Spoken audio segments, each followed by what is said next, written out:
Hey there, guys. It's Michelle, and I wanted to drop in and give you a really quick tip that I think is super important and helpful, not only for women who love an alcoholic or substance abuser, but for a lot of women. And that is when someone is being disrespectful and rude to you. There's a couple things I want to talk about this topic. First is it's never okay, ever. No matter if they're your parent, your friend, your husband, your child, it's never okay for anyone to treat you disrespectfully. And that's going to happen because we live in a world today that unfortunately is full of disrespect. So, what do you do? How do you handle this? There's a few ways. Number one, you immediately need to shut it down. Okay, as codependents, we want to give the person the benefit of the doubt.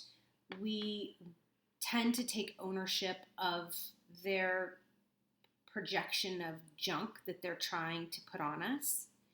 And so, immediately when we sense hostility or anger or disrespect, the very warning flags, red flags should go off, and we need to shut it down.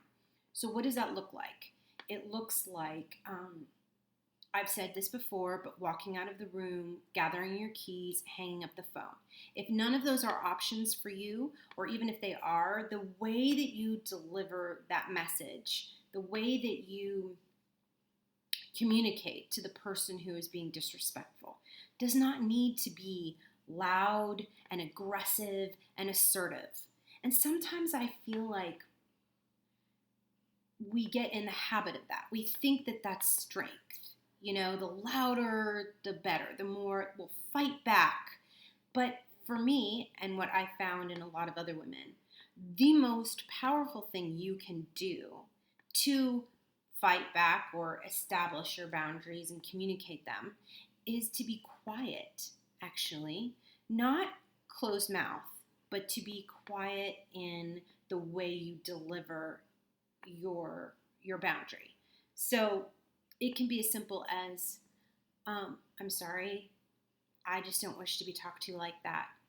And that same voice, that same tone, it doesn't need to be loud. And then you walk away. And here's the other thing I want you to know is it's okay to reserve the right to change your mind. So if he's being, let's say, take your husband's, if he's being disrespectful to you, and you say back to him, I'm sorry, I'm not going to tolerate being talked to like that, just like that, and then you walk away and you go, you know what? It kind of makes me feel uncomfortable that he's still in the house, he's been drinking, he's rude.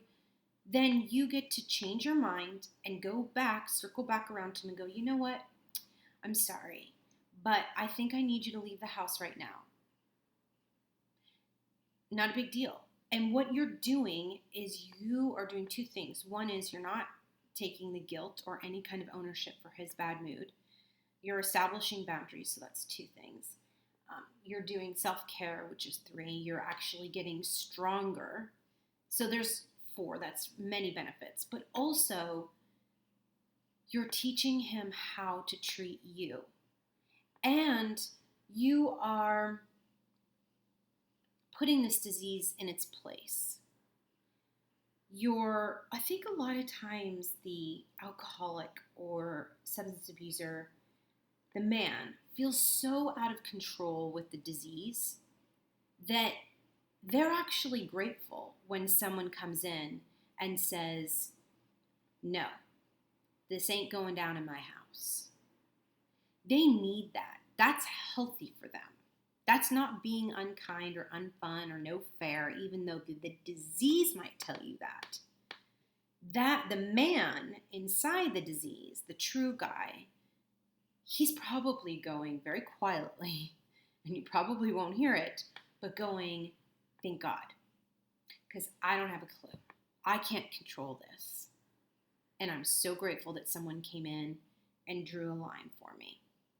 I might not respect it. The disease might come back and challenge it over and over again. But there's some part of him that registers that you're right. It's not okay. I'm out of line. And every time that you do this, see, this is the blessing of addiction.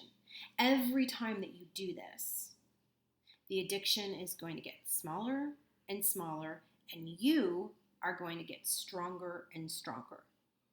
So, do you see how one time is not enough for us to actually get the growth that we're looking for? We need them to end this addiction to teach us the lessons that we need to know. We need to be taught over and over again. Is it painful? Absolutely. Is it necessary? You bet. And if you learn your lessons, I promise you, your life will change. But you have to do the work. It's not a free ride. I didn't get to be, in a happy marriage and, living living a good life without doing the work. So I'm just encouraging you that you can do this. You are strong enough. I'm not better than you are. We are the same. We are loving, compassionate women, and we are capable of doing this. I'm right here with you.